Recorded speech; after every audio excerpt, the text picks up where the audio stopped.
Right, now, first things first, right? The all important preamble to the preamble. When I arrived in Delhi, after I had a bit of a nap, I looked around and realised I didn't have my hat. My gorgeous, gorgeous hat. This fedora, black fedora. I'd left it on the plane, I deduced. It's a compliment attractor. It attracts people to me. They compliment me and they tell me how lovely I look. It's also a conversation starter as well. But if that's a compliment attractor, it's a bit of a validation attractor, superficial validation. Makes me feel valid, you know, and that's what I want. What's something positive? And then that, on the other hand, that's my identity. Without that hat, who am I? And so this is an exercise in non-attachment, accepting the transient nature of phenomena. And so there we go. As soon as I landed, I get all spiritual and shit. Yeah. So anyway, here I am earlier on, sitting on the roof up there, nattering on for 20 minutes. Now don't forget, you can just move on if you're getting bored. You don't have to watch it all, do you? Sometimes it's just it just sort of trots on, I'm trying to put some incidental music on. I'm going on again, aren't I now? Okay, here's me now, earlier. Okay, right. Been a while, hasn't it? Remember Thailand? Some people actually watched it. I ended up gaining about 20 followers or so on my YouTube channel. It's now at the gigantic, titanic figures of 50 or so, maybe a bit less, give or take. So thank you very much. I should make a living from this thing. So I'm in Pondicherry. Right, so are you sitting comfortably? But first of all, before we carry on, this isn't for people with really short attention spans. It's fine to have short attention spans, I'm all for neuro spicy. That's the key word these days, isn't it? We are what we are. It is what it is. Let's not harm each other, and let's just be kind. So some people might drift off. We might have drifted off now. So straight to the point. I'm going to try occasionally to have some little bits of music over things, just some editing, but I might not do, because I know the things that are really, really popular travel vlogs are those that are like a really short snippet, and this is too long for a short snippet speaking now, isn't it? Go straight on to the next thing, and it has some music over it, some things said, something else. Yeah, okay. So this is kind of like a bit slower going. So yeah, God, about 9 days. 9 days. There's so much to catch up on here. Is it 9 days? Yeah, it's the 18th today. Oh God, no, it's not 9 days. It's about 12 days. Nearly 2 weeks. Nearly 2 weeks. So I started off arriving in Delhi. Delhi, 32 million people. 32 million people. I was weary. Overnight flight. Got off the flight. Managed to get through customs. Things worked out, and then I was picked up by somebody in a very unusual taxi. It looked a little bit like an old Vauxhall Agila. Never seen one like that since. I don't know how genuine they were. Oh God, so naive, aren't I? But yeah, got in there, and they were taking me to my hotel, which I booked just to be able to catch up on sleeping.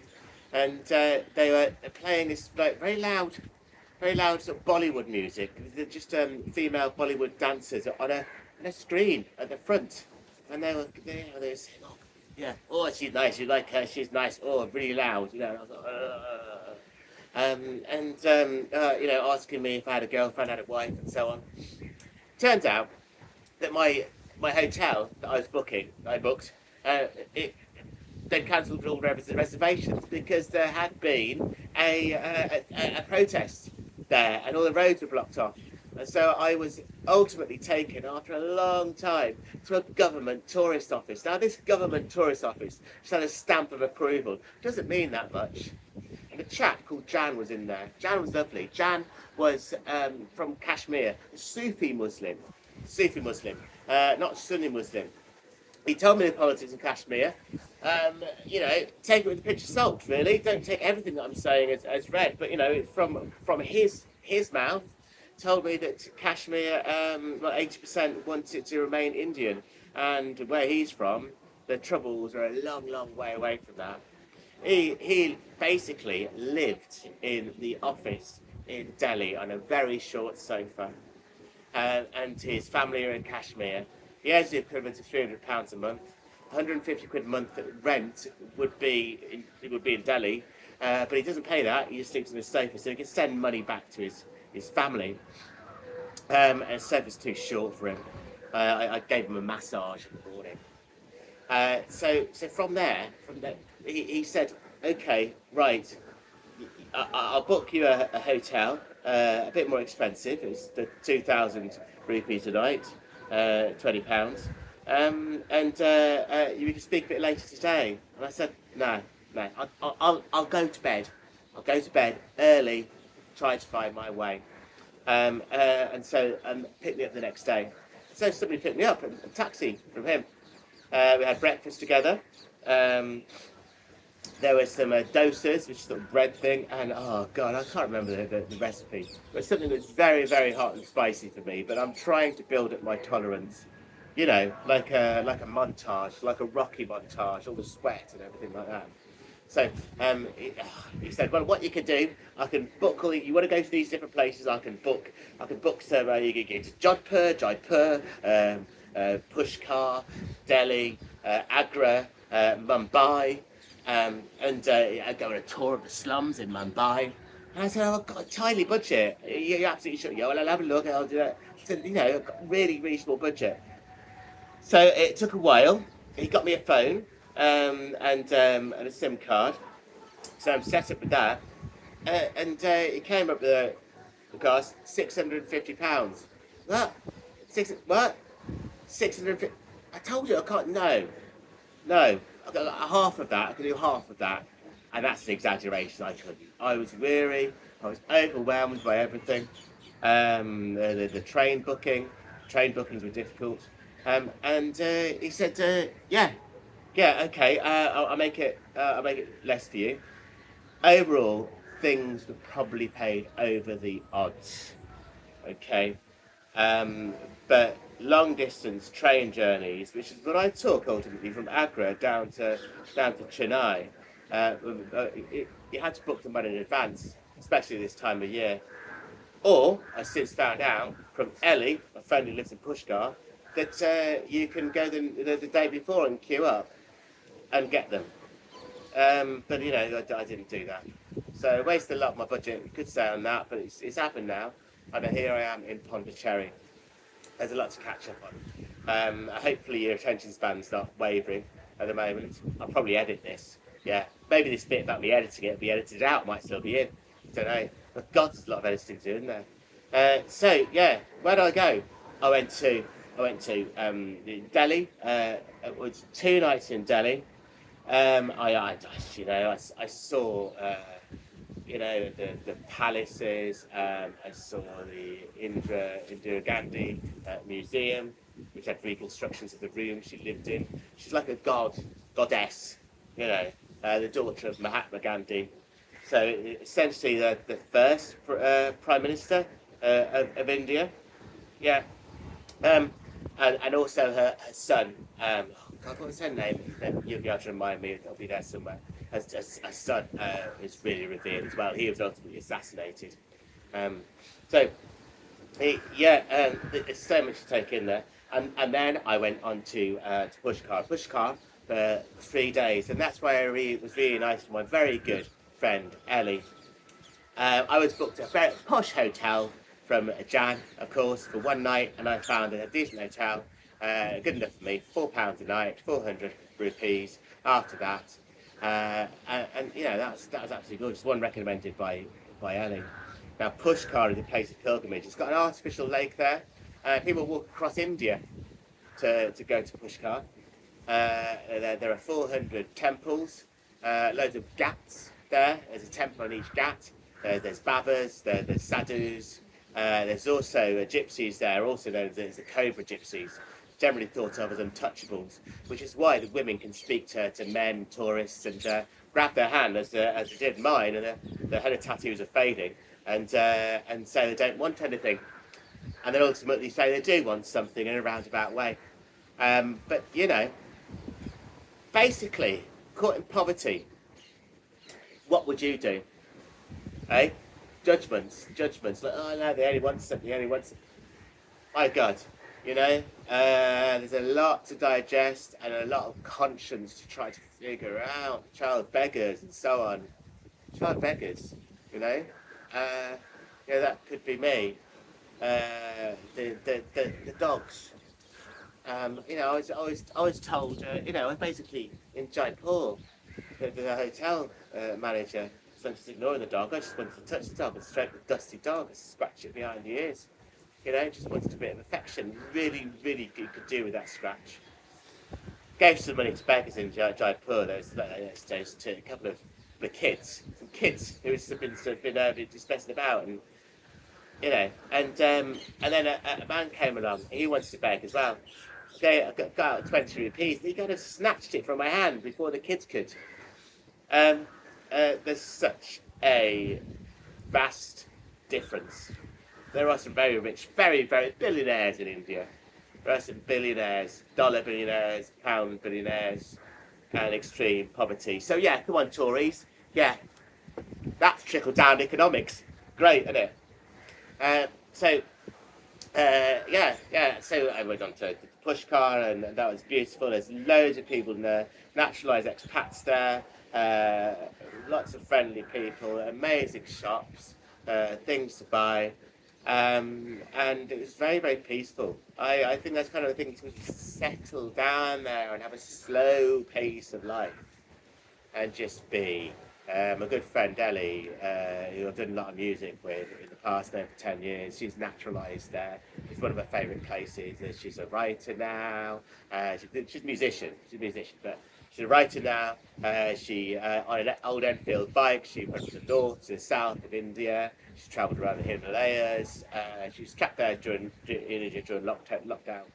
And there are so many places to go and to see.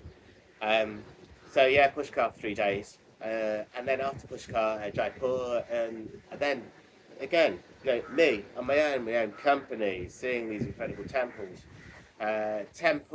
old palaces, the monkeys, and so on. And then onto Agra, which of course is where the Taj Mahal was.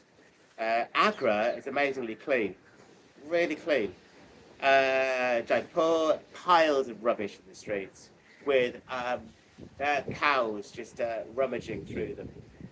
And I tried my best to remain vegan. I've accepted cups of chai from people, being very friendly.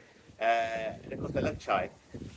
Now, the blind eye people turn to dairy farming in India is very clear, as the blind eye has turned around the world, really, I suppose. But the problems with dairy farming in India are slightly different to those in Britain. Of course, in Britain, there's extreme cruelty. It's one of the most cruel things that can happen. It's calves taken away straight away from their mothers, or after a couple of days, taken away and killed. The male calf, the mother's being in distress and constantly being pregnant, and so on, and living a very short life and all that. In India, in most states, it's illegal to kill dairy cattle.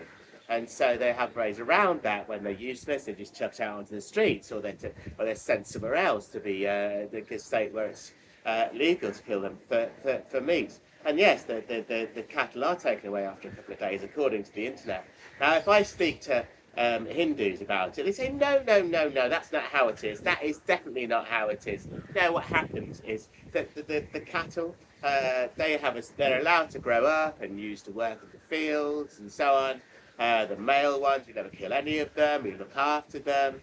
The cattle, the calves, they have as much milk as they could possibly need. And then we have ours.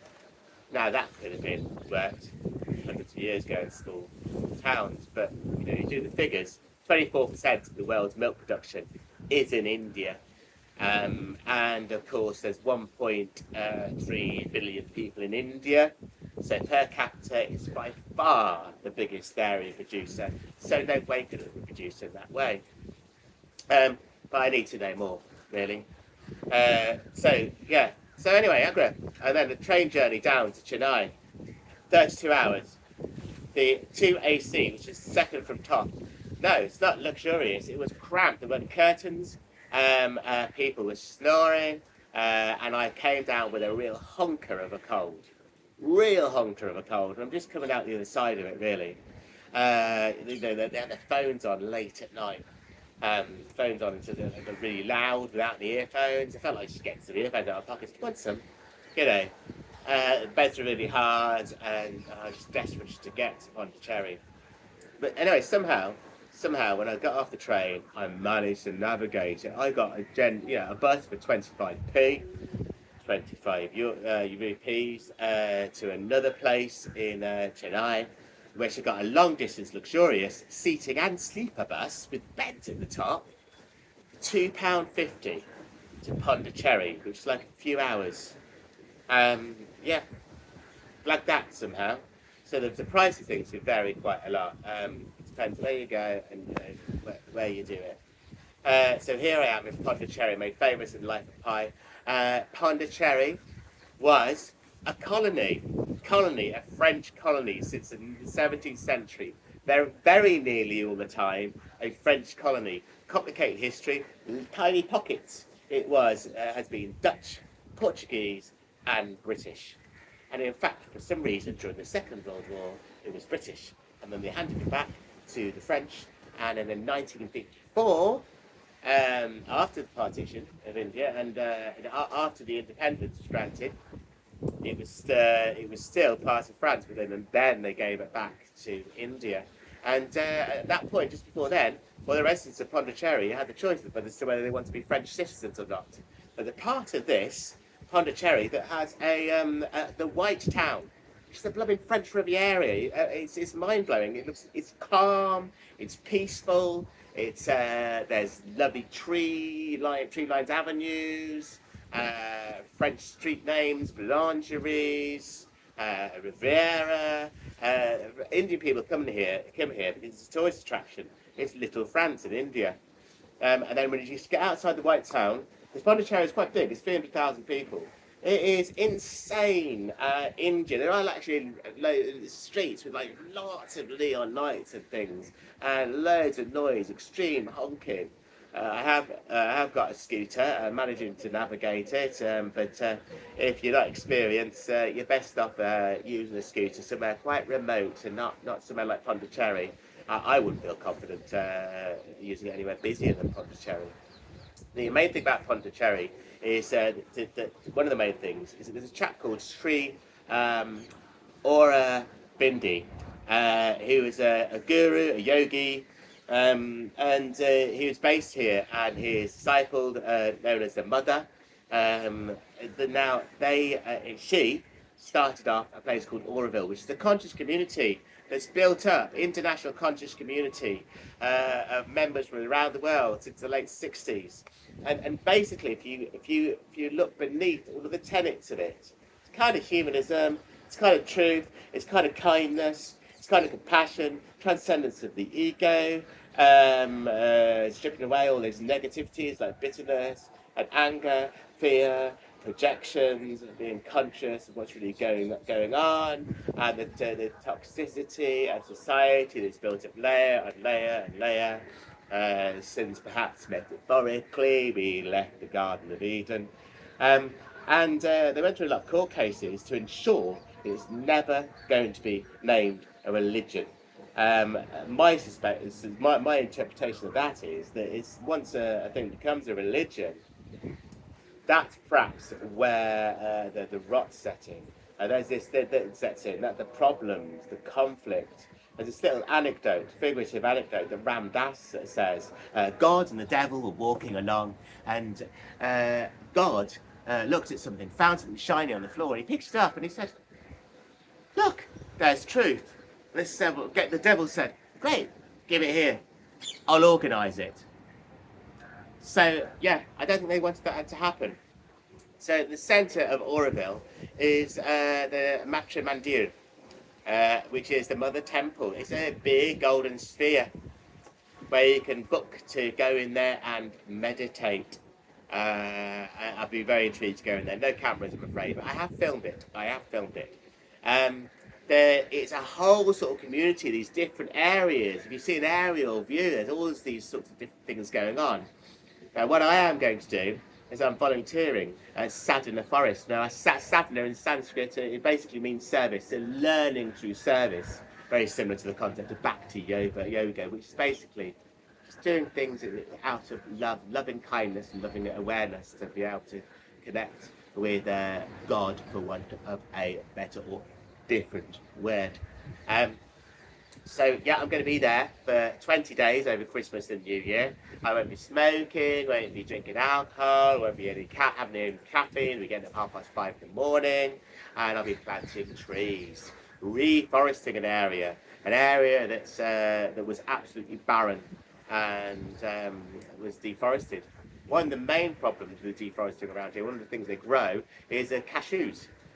So you know what? Apparently the cashews, the cashew oil, for lubricants for weapons. Since the Second World War. Didn't know that. I'd have thought it's just because cashews are delicious. So I'm gonna be there. Now there's a lot to talk about. There's the cows, there's the goats, there's the animals roaming the streets. What's authentic, the authenticity, the expats. There's question marks over anywhere like Auroville. Is it going to get culty? Is there something a bit wrong there? Has something crept in that's not genuine? Well, you see, the thing is, we're on Earth. This is dualism. There is always something. We need to be in the world, but not of the world. Recognise that these are things that can come along and be the witness to it, with it inwards and outwards. Yeah, it's getting dark now. This is my last night here, and tomorrow I will be on to Sadhana Forest. Okay, now I've talked for a long time now. I hope it's been interesting enough. Let's see the edit of all the things that I've been up to, if your attention is still here.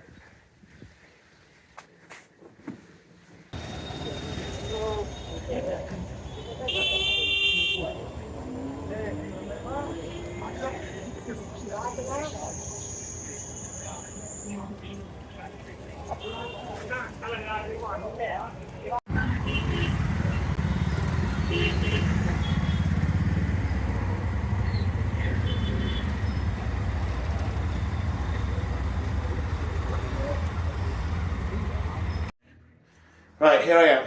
It's near 10 to 9 in the morning. Yesterday, I arrived after 30-something hours of no sleep. The hotel I was going to stay in, they cancelled all reservations. There'd been a protest or something like that, I don't know. And all the roads around were closed. I got in a taxi. They took me to a government tourist office, or government information office, which actually just looked like a shop with some desks in and some people that could, well, basically it's a tourist office, you know. They got me this hotel, which looks lovely. There's some sort of damp on the walls, look. They're picking me up here. It cost me £20, which is more than I expected. And they're picking me up here. It's 9 o'clock this morning. Going back there, where I pay for this, and I'm going to discuss where I'm going to go, what I'm going to do next. And yeah, I'm going to ask them a lot of questions. Who are you? Is that really the case? Are you absolutely sure? Socratic method. So this is it's a very busy area. Delhi is mental. It is mental. But I guess it starts a bit later. But this is nearly 9 o'clock in the morning. Oh, by the way, note my window, third floor. This is it. You could step out of it and fall down, couldn't you? Incredibly hazy this morning. Delhi does have smog. It's winter in Delhi, so it might get to 24 degrees today. It does have smog, and apparently in the centre of Delhi, I hear that it's like smoking 25 fags in one day, without the nicotine. so I guess it's not addictive. Curry for breakfast? God, other countries having different traditions for food for breakfast. Oh, that blows your mind, doesn't it? Yeah, it was a puri, some sort of bread kind of thing, which have breakfast. And that curry, I can't remember the name of it, but Jan, who works at this office, you know, the Sufi Muslim who sleeps on his sofa, he got that for me. It was very nice, but very, very, very spicy. All right, this is Sri Lakshmi Narayan Mandir. Lakshmi was Vishnu's wife. There are temples to many of the deities there, including Hanuman, Kali, Shiva. But the main one is Lakshmi and Vishnu. There's some parts I couldn't go to, but it's incredibly serene and beautiful. No cameras are allowed in there. Yeah, I feel calm and serene now. It's gorgeous. Just behind me, it's the old Parliament, and foreigners aren't allowed there. And the circular thing in the distance you can see there is the new Parliament. So this is as far as I go. This is the museum, which is the kind of the entrance to the Indira Gandhi Memorial. Indira Gandhi being the first Prime Minister of India and Mahatma Gandhi's daughter. Lots of newspaper articles here. Think about it, quite revolutionary really, to be the first Prime Minister to be a woman. Although women's rights, in a varied sense, are very questionable in India. Yeah. There's a photo of her looking quite familiar. Now, right, this is in Delhi. This is next to Humayun's tomb, but it isn't that. Humayun was a Mughal emperor of India, and he fought for more and more territory. He came up against Isa Khan. Isa Khan was another emperor originally from Afghanistan and also Muslim, and they were pushing against each other. Now, Humayun defeated him, but this was the boundary, and so that tomb is there. And then Humayun's tomb is near it. Humayun's tomb is huge. It's quite a big deal. It's a World Heritage Site. It's a pretty mind-blowing, actually, because, of course, there's another Mughal tomb, isn't there, in Delhi, Taj Mahal. So there are two tombs around here, and it's just been explained to me by Parminder, who was just gone. He was a security guard. He took some lovely photos of me. That this was the tomb of the Khan dynasty, Isa Khan. Okay, and now it was a late 16th century, and he died about the same time as Humayun's tomb over there, which is from the Mughal Empire. Here is where they clashed. They're about 20 years apart, these. And this is where the Mughal dynasty or empire expanded and pushed south. And this particular one, the Khans, they were stopped here. That's the tomb, and this is now what they call a dead mosque. Most of these birds in the sky here, they're black kites. They're bigger ones that circle on the thermals. Loads of them. You can hear them calling, and their call is, of course, a bit of kite, a bit similar to a buzzard. And they are absolutely ubiquitous. You see them everywhere in the middle of town. They look like these big birds of prey, but of course, kites are mainly scavengers. The egret. You see, the thing is, Delhi is mental. There's horns, there's beeping, there's lots and lots of sound, incredible, there's congestion. It's insane. But that's what people think of with Delhi. But this is Humayun's tomb. These are the gardens of it. And you know, this is very peaceful and very lovely and quiet and chilled. You know, it's for locals, it's 40 rupees to get in. That's about 40p. But then, so we've got some locals here. They can afford it. They're just hanging out here having a picnic. So it's a lovely park. And then, for foreigners, it's 600 rupees, about £6. But nevertheless, it's not bad, you know. Never judge a book by its cover about Delhi. Yeah. Here we are, it's grand, isn't it? Hamayan was obviously very important, or we thought he was. But yes, just so that we would remember him. That's why he built it. So like he wouldn't die or something. I think that's kind of how it works, isn't it? Yeah, Hamayan, Sunni Muslim. Is it Mughal emperor of northern India and so on. The Mughals, they were emperors until, well, parts of India at least, until 1857, I believe. And it's actually around here that the last Mughal emperor was captured by a lieutenant from the British Army.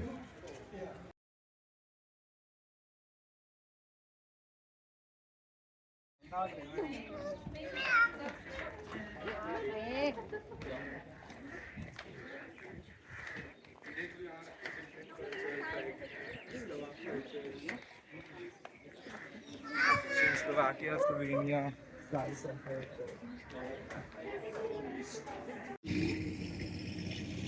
Again, just beautiful gardens for Indians to enjoy for 40 pence all day.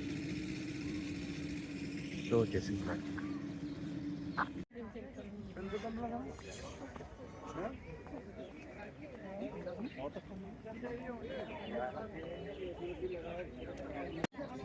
I've been dropped off here. This spectacular structure, which at this point I know nothing about. Isn't it beautiful? But how can I find out? If only there was an information centre. That would be really helpful, wouldn't it? Wait, what's this? Turns out this is the Baha'i place of worship.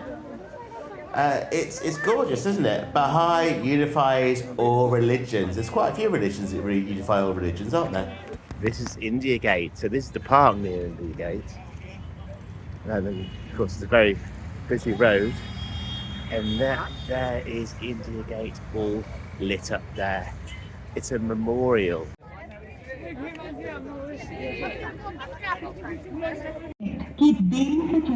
So it's 25 to 6 in the morning. I'm at New Delhi station. I've got my ticket for a travel agent the night before. And here I am on the platform with, over half an hour to spare. As I approach the station, one of the first things that happened is drunk bloke, was quite unintelligible, got a few teeth missing, kept trying to help me. And it took a long time to understand. He said, I need to go to this tourist office to get this ticket. And I said, no, I've got a ticket. Look, here, this is a ticket. He said, no, can't get on with that. Can't go. Not like that, you know. It took me a long time to understand what he was talking about. It took me to the tourist office. And it was just like a little agent thing. Little agent thing. I said, what are you doing? I said, no, that's not it. That's not going to work. And the bloke came out, a very humble bloke with a bindi there. And he's going, I'm so sorry. He's drunk, he doesn't know what he's talking about. Of course, you're fine. He's just a madman. So, like I look at the moment. So I got onto the station, and it was very, very busy. The poverty is extreme outside. People sleeping on the streets in the forecourt of the station. It's incredibly hectic, even at this time in the morning. I went over the bridge, a very long bridge, gets to platform 10, figured that one out. And there's a fight between what looked like very, very tall Hindra. That's the between sex, essentially they're men, but male genitalia, but they're kind of that third gender, and tall, totally looking like she was wearing a sort of school uniform. Because of course the Hindras here, they do wear all the saris and so on, lots of red lipstick. Laying into a smaller bloke, really, really going for it. And then a couple of people started to fight, including a stocky-looking Sikh guy. And so here I am. I've just had some carton of mango juice, and I'm knackered.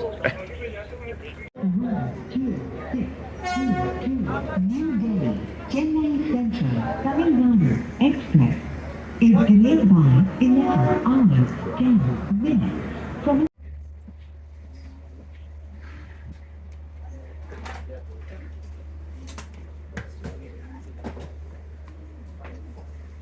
So this is Amger.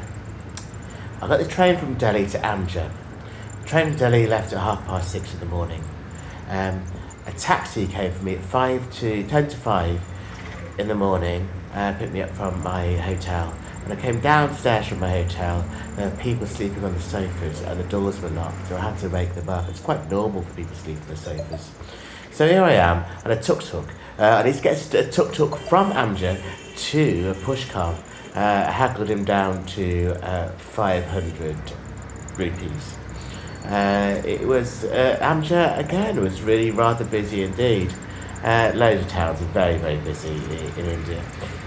But this was a journey of about 25 minutes to Pushkar, which is a place of pilgrimage, a very, very special place. People travel across India to go to Pushkar. It is so beautiful and wonderful, and it really, really captured my heart. I understand why my friend Ellie wants to stay there. It's very little community going there. It's gorgeous, and yeah, she does mix with the local Indians when she knows them. So it's all quite international.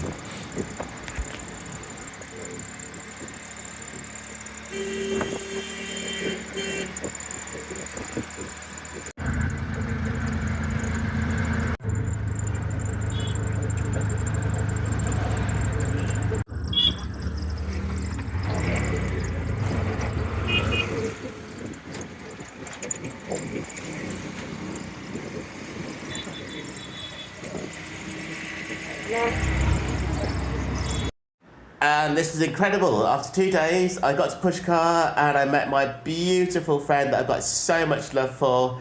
It's Ellie, and this is a photo of our meeting by the lake.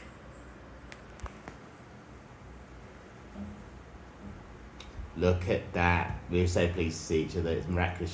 She garlanded me, I suppose, with these marigolds, which is traditional as a welcome. Bless her.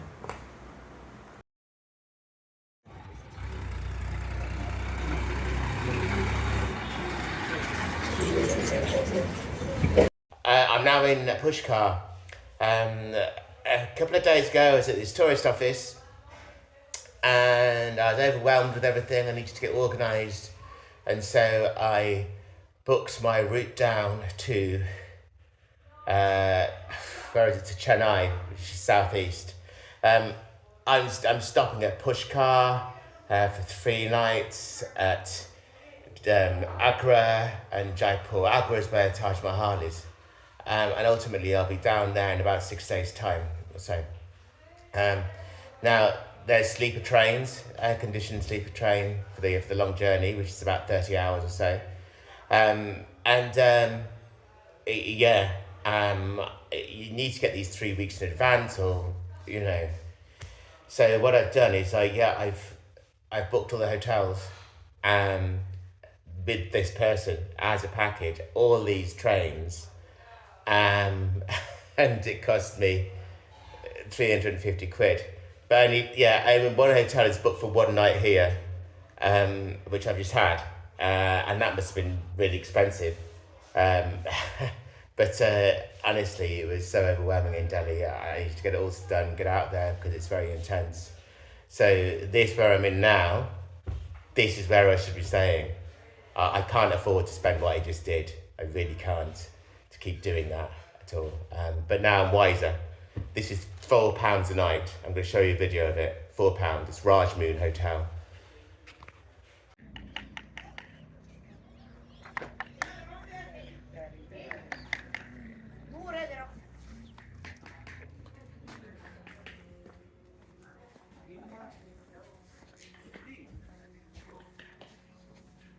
There's normally a cow there.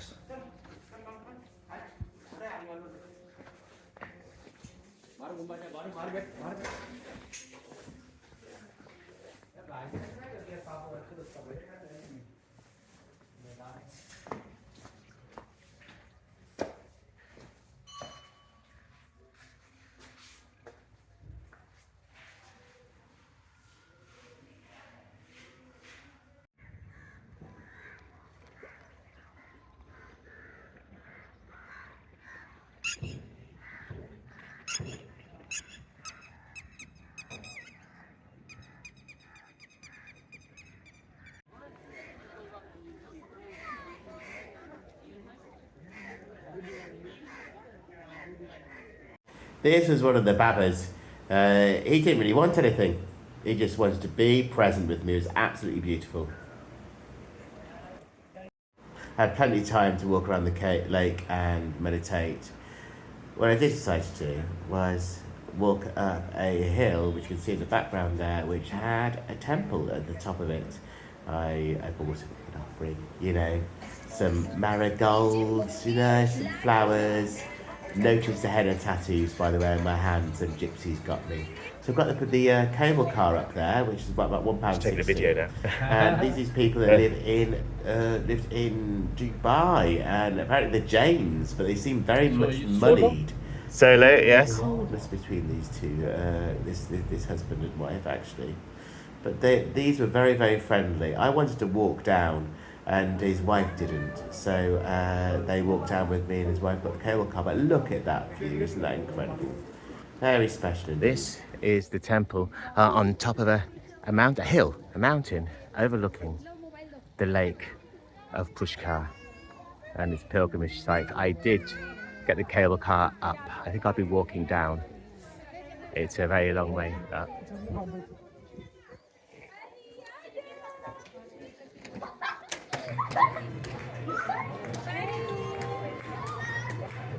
Hey.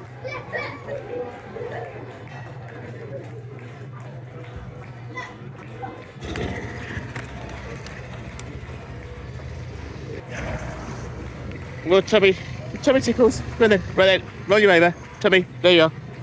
Sure. What do you want some as well? Are you after some? Oh, does your friend want some? Oh, Tommy tickle. Oh, a bit of a play now. Hello. Hello.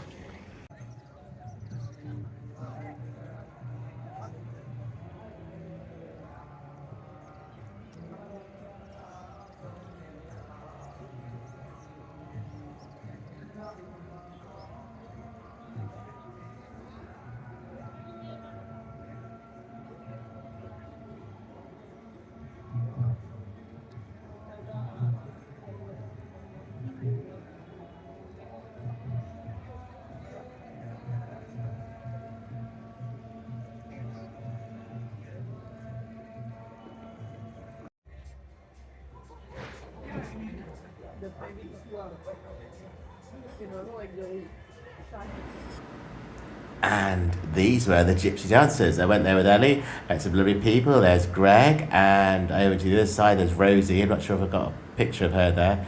But these dancers, they were frantic bits as well. It's such a privilege to be there and be part of it. And already I really miss Pushkar. It's one of the places that I think I'm going to be going back to.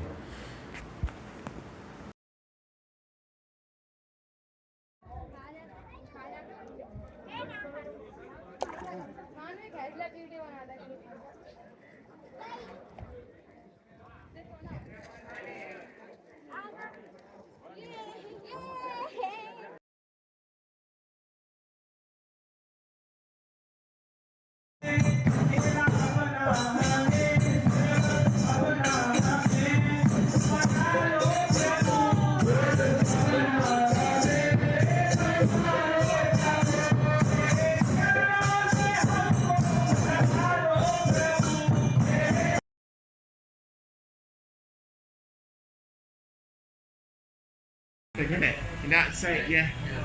Oh my god. Rob John Jones is in India.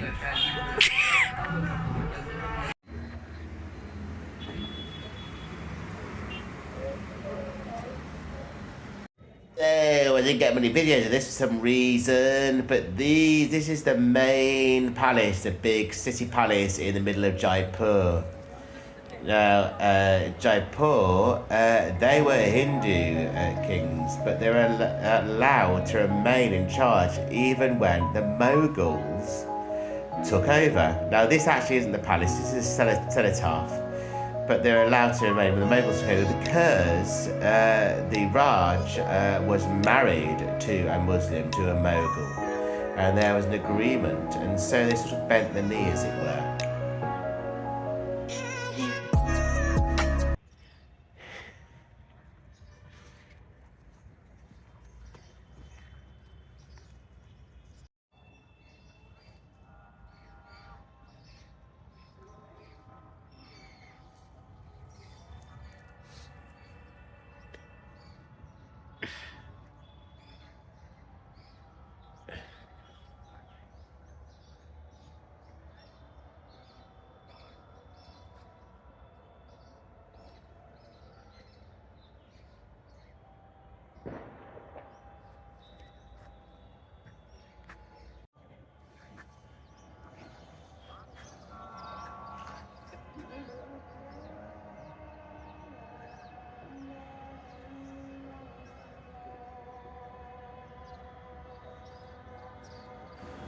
Oh, can you hear that? I'm using some royalty-free music to make it an interesting vlog, to make it seem less monotonous. I hope it's encouraging you to maintain your attention span. Are you still listening? It's a bit cheesy, isn't it? I mean, do you like it? I mean, a lot of people do like it, don't they? I guess it's popular. It's pandering to the masses, isn't it, really? Yeah. I'm different. I'm not like everybody else. Well, this is Amir Fort. That's what the name of the empire is.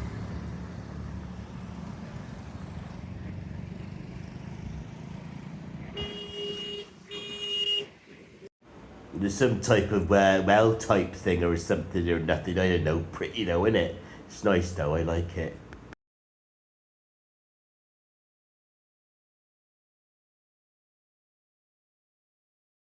And look at this. There are thousands of examples of this around the world. Shiva temple, 15th century. So there's a little dog there. And all this rubble around it. 15th century Shiva temple before the Mughal Empire invaded. Look at that.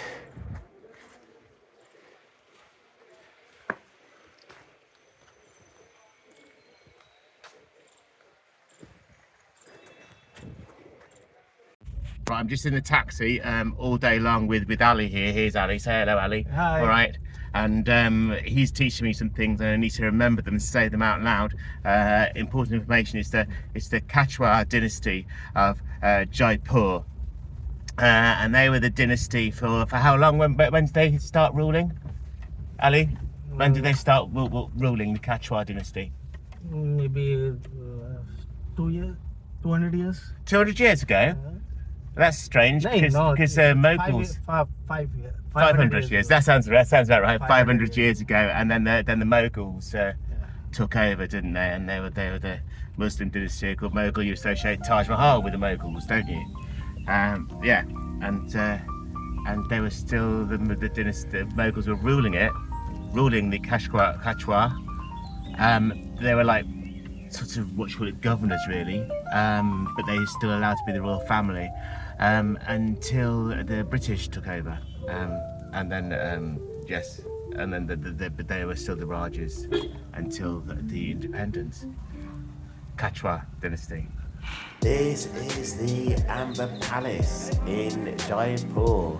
It is immense. There's an old palace part to it, and there's a newer palace part to it.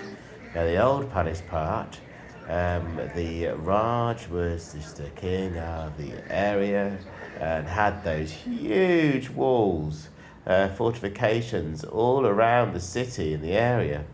But the Mughals were just a huge force. They wanted to invade, but it was okay because the Raj was married to someone related to the Mughals. The Hindu king was related, so they just bent the knee, and the Hinduism carried on, and they were just kind of a vassal kingdom.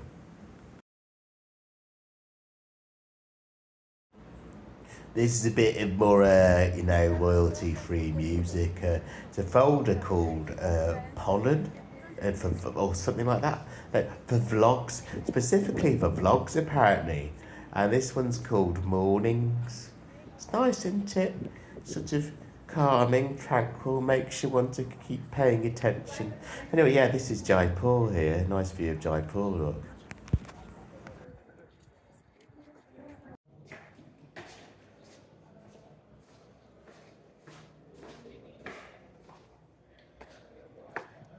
So round and round and round and round. I've been here for 2 weeks now.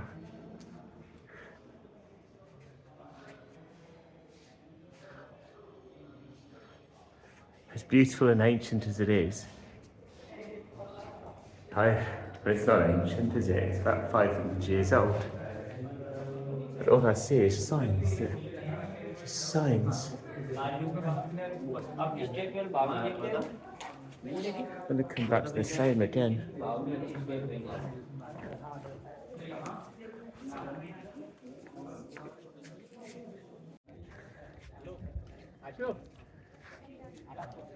Purgatory seems to have a stunning view though.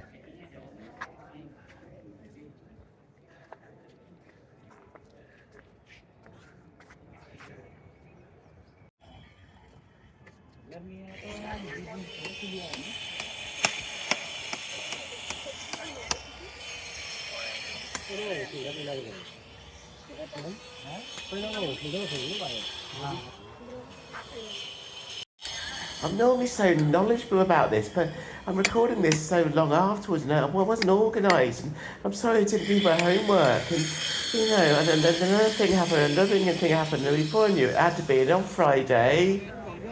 So I'm not sure what it is. It was another palace anyway. Oh, I know what this is. Yes, this is a market in Jaipur. There's all sorts of chintz there, some good stuff, some dodgy stuff, but this is the water palace. You used to be able to go into it, but you can't now. It's so very, very beautiful. I think this was an octopusy.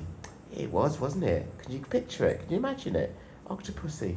So I've been taken to this textiles place and I've had these thrown over me, all of these throws thrown over me at different sort of grades. This one here, it's about £10, the next one's £12, and this one goes up to £80. Now this is apparently all handmade, and it can take 2.5 months to make this particular one.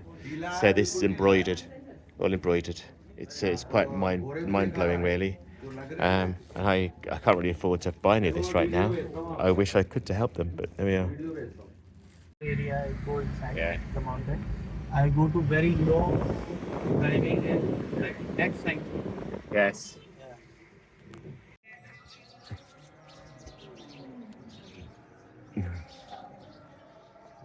Monkey Temple, Reese macaques everywhere there. Hanuman probably was a macaque, a sort of longer nose. Was, like he historically existed, who knows, might have done. Hello. Just a minute.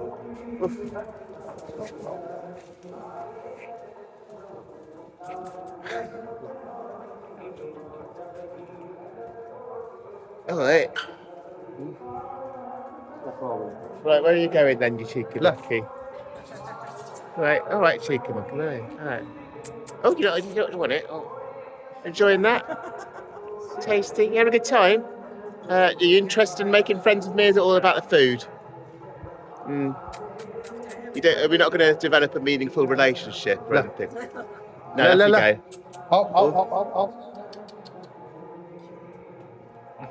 Yeah. That's in there. Oh, there he goes.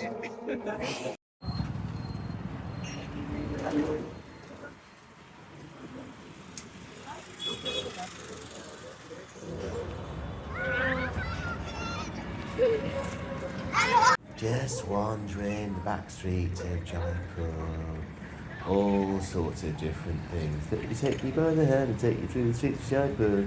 It varied. See the wealth and then the extreme poverty side by side. And it's only, it's a smaller city. It's about like 5 million people or so. But still, it is extreme. The beggars on the street, the begging children. You'll see some in a moment, actually. And I thought, oh God, it's so hard. It's so hard. It happens so much. I give a bit of money now and again to them. But yes.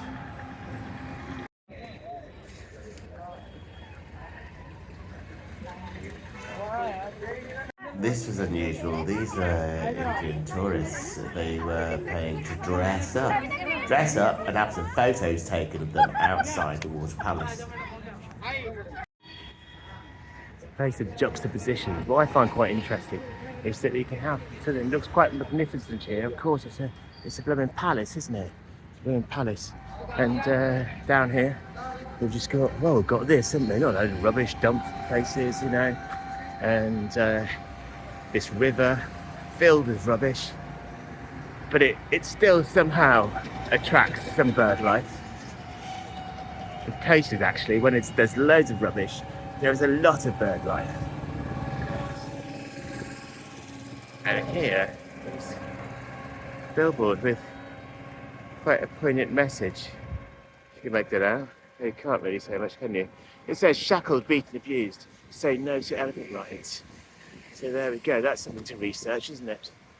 Okay, so yeah, worship Ganesha, but treat their elephants accordingly. But those that do it are struggling to survive. So what can you do? What's the answer? The same goes to milk production as well in India. Cows are sacred, of course they are. But unfortunately, there's a different sort of cruelty, says the internet. I need to find out more facts though. You get a bit of a dance. There we go. Yes, you're on TV. Yeah, it's brilliant. Hey, what's your name? Didn't quite catch this lad's name, but yeah, quite heartbreaking really. The manager wasn't quite really that pleased with me. Giving some money to this child and also petting this lovely dusty old dog.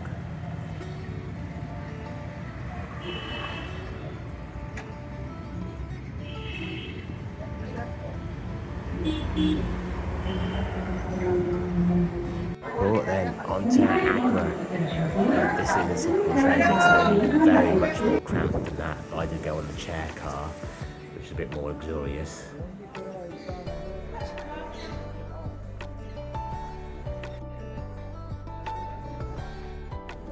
Alright, this is Agra Fort, and this is the residence of the Mughals, and actually the guy that built Taj Mahal, he was deposed by his son, and he lived out his days in Agra Fort. Only 25% of it is available to the public, and the rest is still a military base.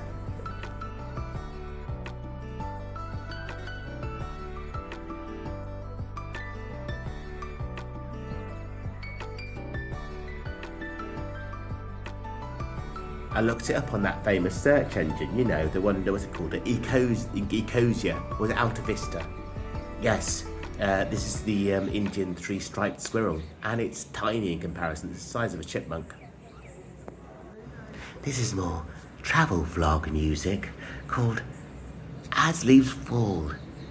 It's making us feel more relaxed and content, and as if there are no worries. Let's look at some of the notices and signs. Oh, look at that. Now that's amazing, isn't it?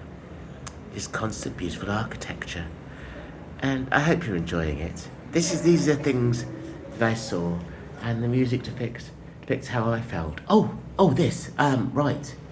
Now, this happens quite often, right? People stop me. They stop me because I look this way. This is when I'm going somewhere with lots of Indians about.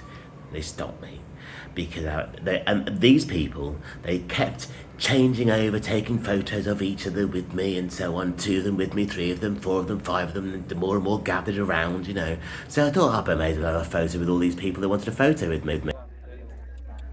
It was like I was a rock star. It really was. Oh, hello, what's this? Oh, it's Alvin the chipmunk. Except it's not a chipmunk, looks a bit like a chipmunk, but it's an Indian three-striped squirrel. This is Agra Fort where I'm at now. The Mughal dynasty lived here. Every single emperor of the Mughal dynasty, also pronounced Mughal dynasty, one of them built Taj Mahal for his wife, one of his wives, his favourite wife. And they all lived at this Agra Fort. Agra Fort is huge. You can get lost in it, except only 25% open to visitors. The rest is still used by the army. And a lot of it is this sort of red colour, but I think it was built over different time periods, so it's sort of, there's a change in style, but you can particularly see that there is more of a Muslim design. What's unusual about the Mughal Empire is it was a bit later than when the Muslims really wanted to conquest everywhere and turn it Muslim and expand their empire such that the religion was a driving force.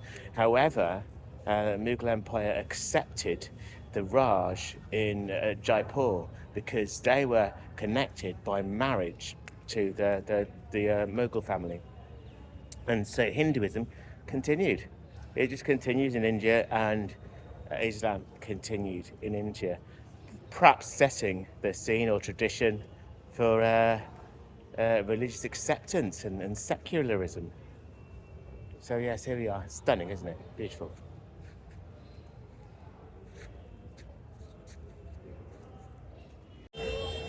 Here I am in Agra. I'm just outside Agra Fort. The main thing you notice when you come out here is it's very, very busy, but actually, compared to somewhere like Delhi, it's hardly busy at all. But actually, it's not the busyness you notice, really. It's if you've been to Jaipur and you've been to Delhi, in fact, the streets are really clean. There's been an initiative in the past couple of days. Here's my tuk-tuk driver. My tuk-tuk driver has just taken me to this bazaar here. It's usual for tuk-tuk drivers to take you to a bazaar and perhaps have commission and that tries to sell things. I made it clear I couldn't afford anything, but nevertheless, I'm looking around.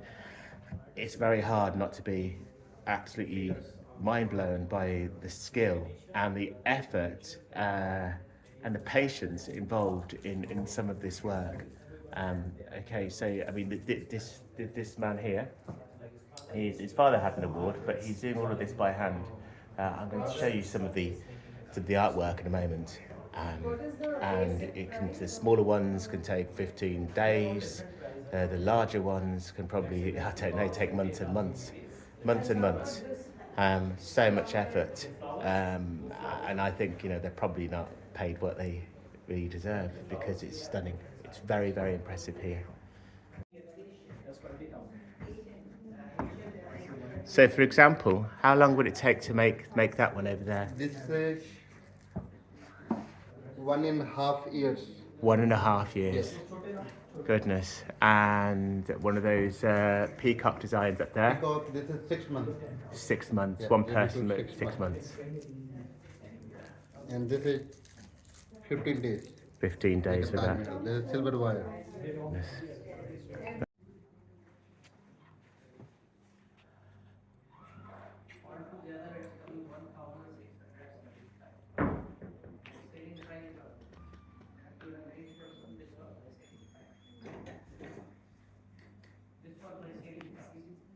Here I am with JD. Say hello, JD. How are you, Hey, man? all right, yeah, he's an excellent guide, but he's my tuk-tuk driver. Well, actually, now his brother is driving it, and he's being the guide, and he's brilliant. This is the view that he suggested to me, which is, what's the name of this hotel? This is Shah Jahan. Shah Jahan Hotel, and it's an excellent view of the Taj Mahal. You can just about see it here. Upstairs, it's closed off. Lots of renovations. There's a nice old bath there. Look, there's a nicer view this way. Kind of a figurative, metaphorical statement, isn't it? Which way are you looking? Towards the beauty of the Taj Mahal, or are you looking the other way? I'm feeling depressed about the broken bath. But obviously, I'm looking over there. I'm going to sit over at the Diana bench later on and look quite pensive and beautiful. But apparently my friend Ellie suggested I should go up to the roof of Joey's hostel, so I'll give that one a go. But yes, gorgeous. And of course, as ever, the black kites are flying above and circling. They are ubiquitous. Yes, so later on we'll be guessing in there. Whatever you do, Before you enter the grounds of Taj Mahal, you must remember that it's not permitted. In case you're bullets and they're going, guns, still no good. it's not Or permitted grenades. to take They're a actually grenade restricted, so just beware. or bullets. But lighters? Even if you've got no gun, you can't take a bullet. Right? Cigarettes. You do understand that? So I've just got through the security, and you're not allowed to bring lighters in. I had a lighter on me. I could leave my bag there, but I'm not allowed to leave mobile phones. It cost me £13 as a foreigner. Neighbouring countries, it's about £7. For Indians, it's 50p. But you know, £13, I guess. We'll pay that, won't we? You know, that's absolutely fine if you consider all things taken into account. Prices. So people with short attention spans, TikTok generation, ADHD, shouldn't chuck that phrase around, shouldn't we? I'm going to show you lots of things. You know that old system, that backing track, maybe it's a generic one, royalty free, or maybe I'll just do a backing track I've written myself, just to give you something to hear as well as look at, so it looks nice, so it gets the views. This is a tranquil backing track. Are you feeling relaxed? Are you feeling relaxed? As if you're going on holiday with me and with friends, and everything's unfolding and it's nice and it's calm. It's all very lovely. Still walking with me and enjoying the gardens before we enter the Taj Mahal. This backing track is called Do It! Yeah, just do it! It's got a really weird, annoying effect on it as well. It's really sort of singing. I don't know what they're singing. It's kind of like, I don't know, if you've spoken a different language and it didn't understand English, you'd probably think it's saying something. I don't know, it's strange, isn't it? Realities. Just wait a few moments. That strange singing will come. It's coming in a moment. Just wait. You'll hear it. It's here in a second. It's here. Go like that. It's weird.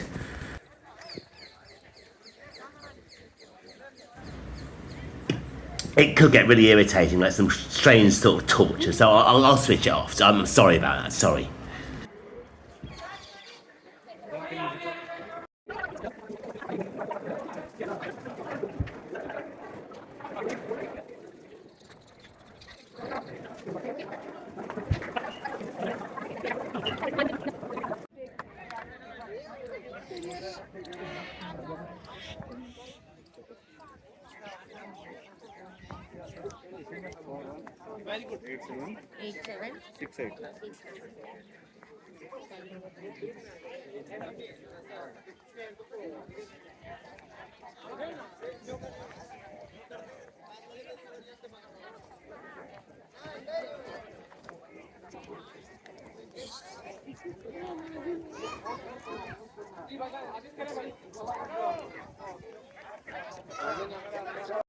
Architect name was from the yeah, you understood.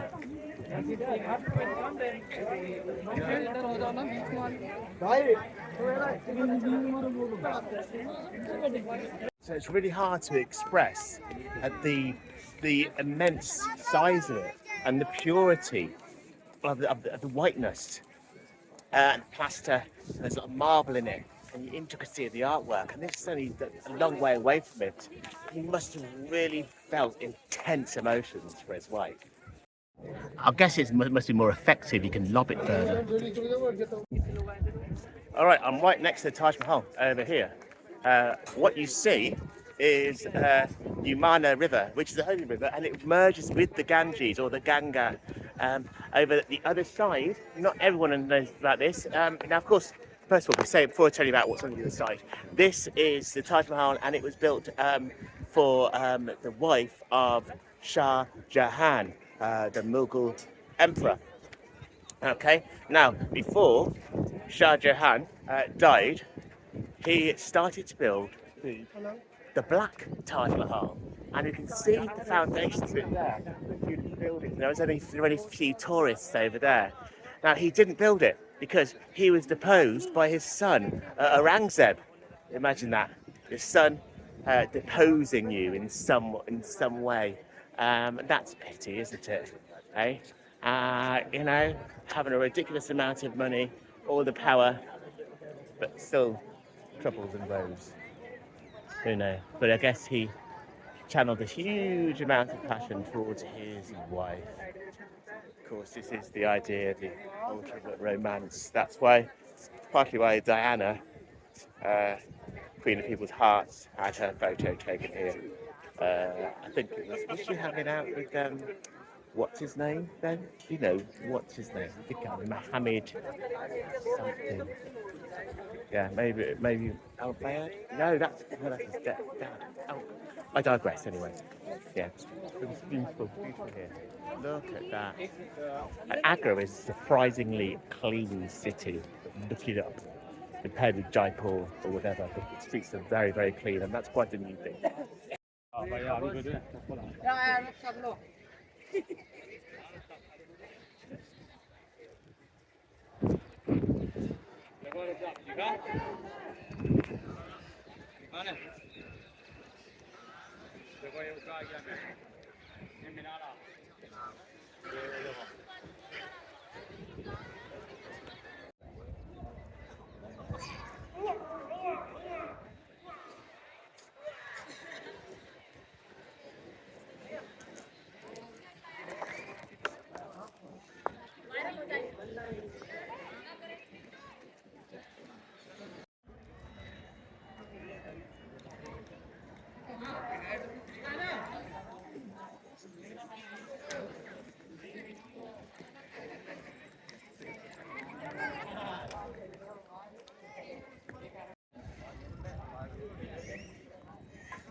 There's an episode of Black Mirror that all of your experiences were recorded through a chip, a retina, a lens in your eye, and it was and if you look around here, there's loads of people just carrying phones and walking along with phones, recording their experience.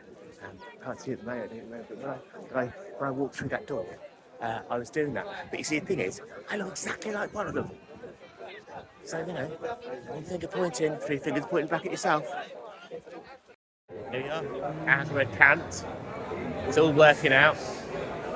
Don't need to worry. Sometimes we over worry just because something's very unfamiliar. This is quite, well, there's familiarity. It's a train station. Yeah, I know the number of the train. I know what to do. I don't know how to find my carriage because it's not explicit on my ticket. But I'll get on the right train and find my way. And there's some people watching me now. So, yeah.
This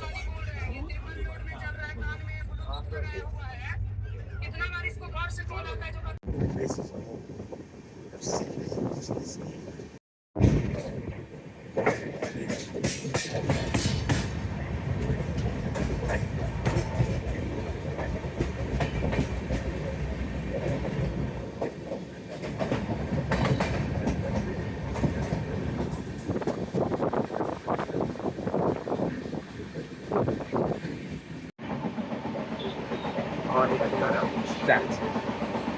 my rabbi is booming. Last night, wow, got a terrible cold. Lots of snoring. It's about firm mattress. Very, very well. And a lot of nights in the weird stations, Curtain West, from me.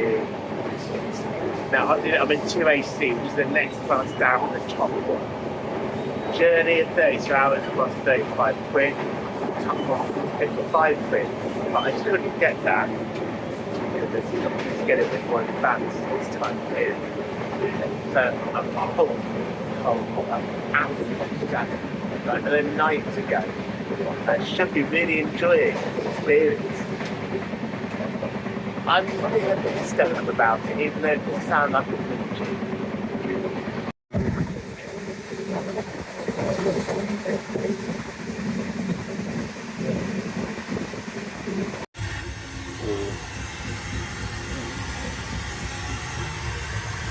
That's £2.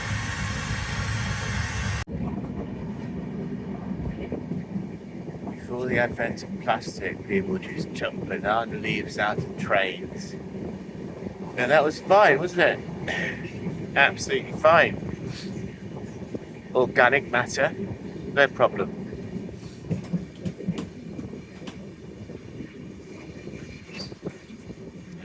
This isn't organic though.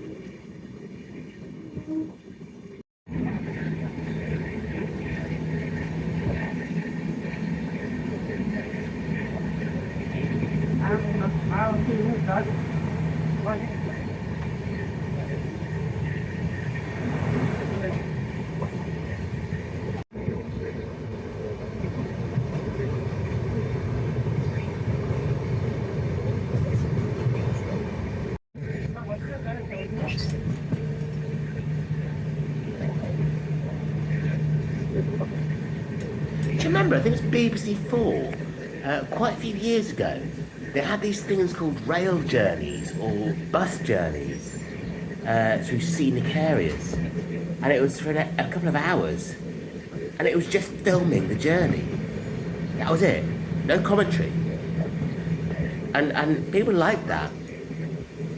Well, perhaps they still do, so this is kind of equivalent. Just sit back and relax.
It's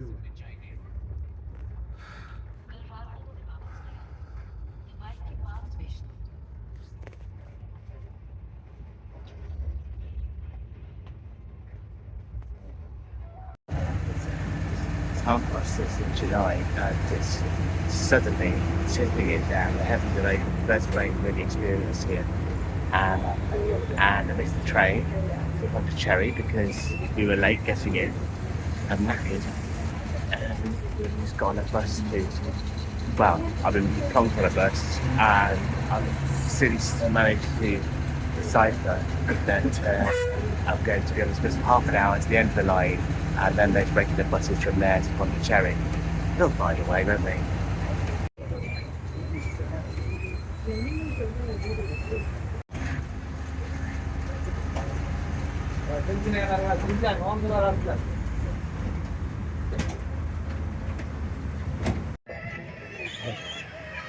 So 7:25 a.m. I got extremely cold. I was shoved onto a bus outside the railway station in July. If somebody shoved onto a bus and they're not drunk and they look friendly, I'm quite certain I guess the advice is somewhere like tonight, just go with it, and it'll unfold as to what they mean. But yes, that bus, the end of the line is where I caught this one. I didn't know where it was whatsoever, and so I befriended, spoke to some young lads from Hyderabad, and about four or five of them going on holiday to Pondicherry. Quite excited about it as well. We walked down all quite green and muted or trying to find the bus. We didn't know, but one of them asked someone, and we pointed in a different direction. And here we are on this coach cum sleeper, CUM. That's what we write. Cum sleeper. Look, let's be the shoot. I don't know where this has come from. So this should be a couple of hours, I think, maybe 3 hours, but I don't know. It's quite comfy here, you know.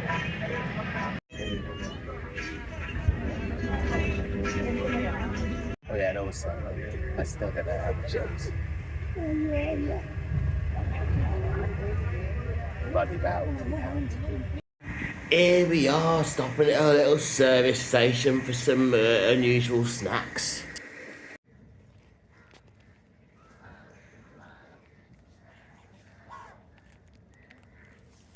Well, I checked this place was available on booking.com, and I didn't book it in order to save the people their fees.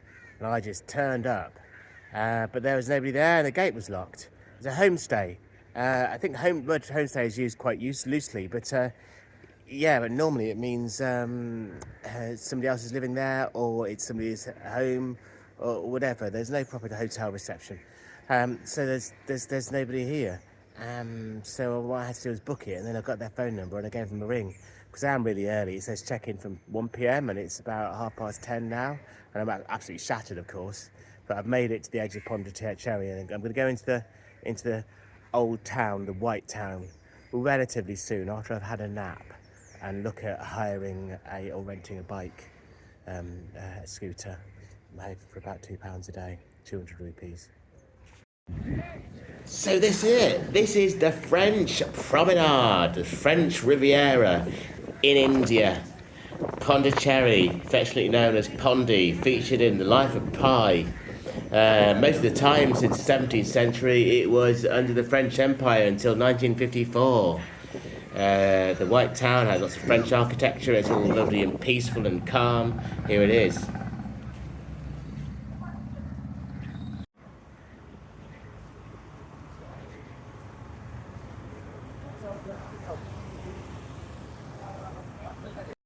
Really calm streets, but tomorrow I'm checking out Auroville, which is a conscious international community.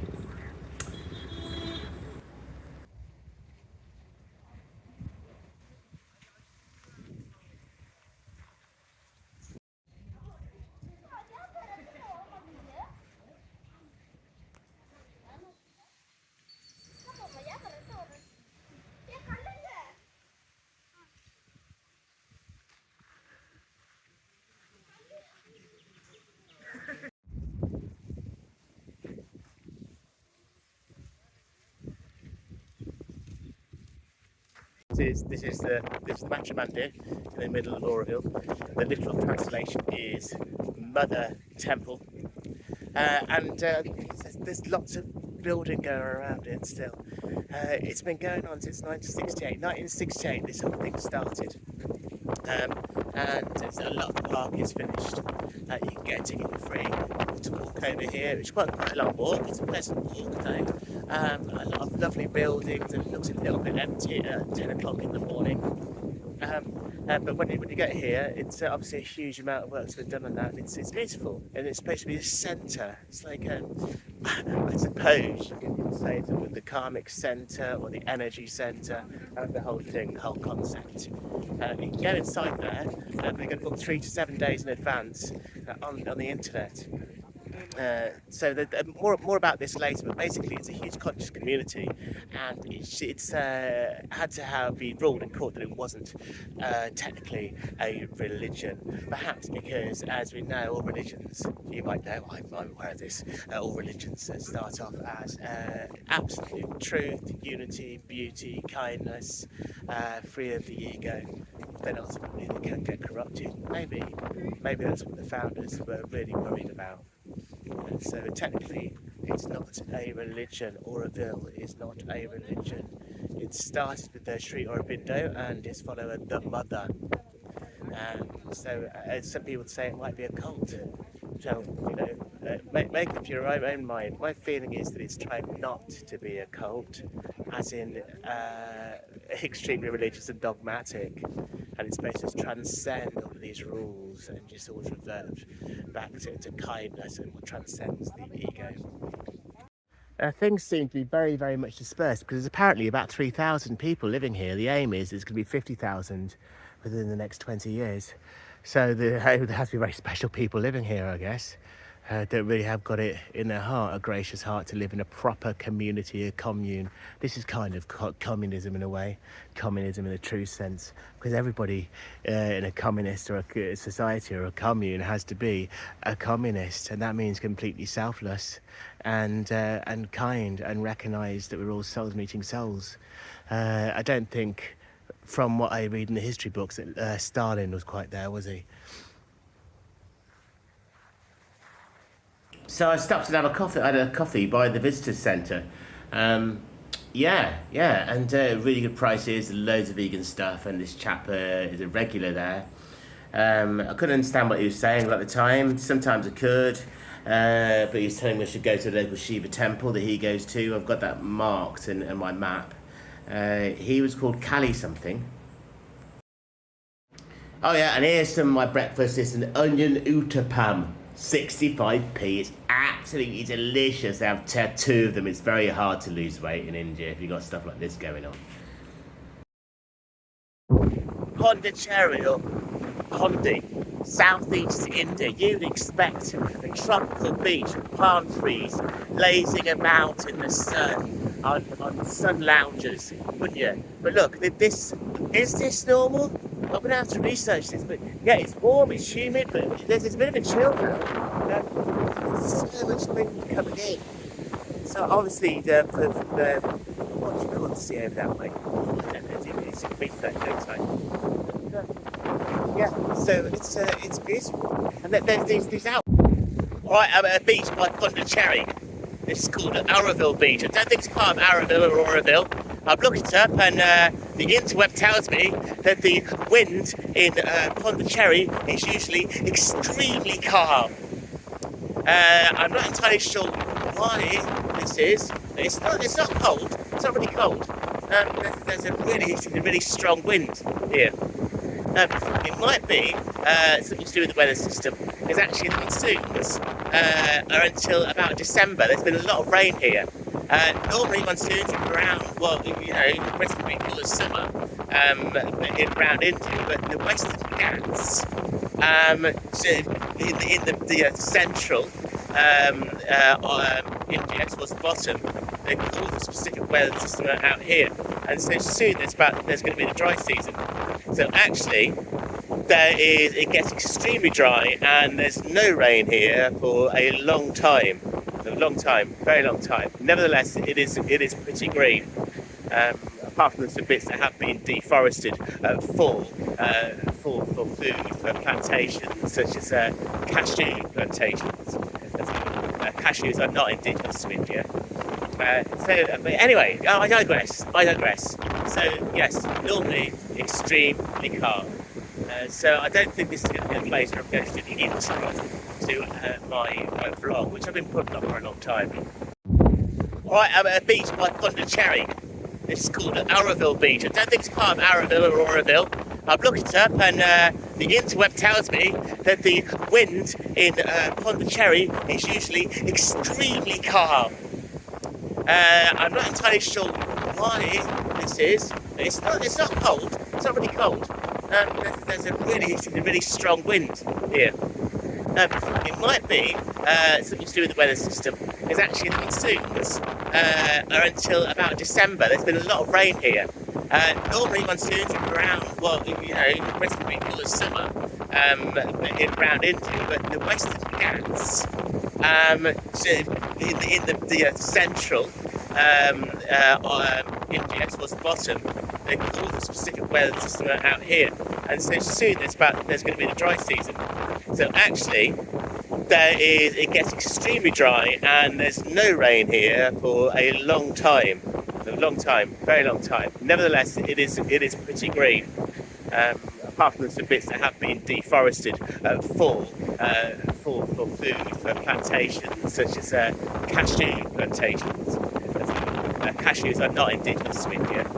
But anyway, I digress. So yes, normally extremely calm. So I don't think this is going to be a place where I'm going to do the intro to my vlog, which I've been putting up for a long time. So I just got back from doing a load of errands, and this was in the way. Right, so that concludes it. 12 days brings it up to date. And I'm not the best editor, and I know that if I spent weeks and weeks, I'd have created something incredible. But this only took me, a couple of hours really, just chucked it together. I mean, if you're getting bored, just speed on to the next bit.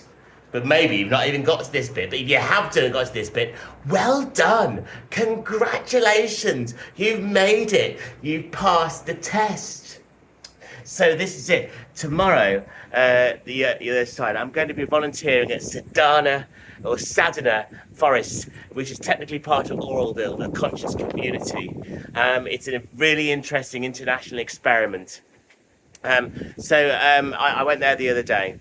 All right, so it's going to be, it's off grid. There is some internet there, compost toilets. You just go wash by chucking water over your head. Up at 5:30 in the morning. No toxins, or eat together. There's no lights at all in the dorms. Only lights on in the communal area, much closer to nature. So I'm going to do some vlogs on that. But well done for getting to the end. I'm saying, really, yeah. See you soon. Thank you.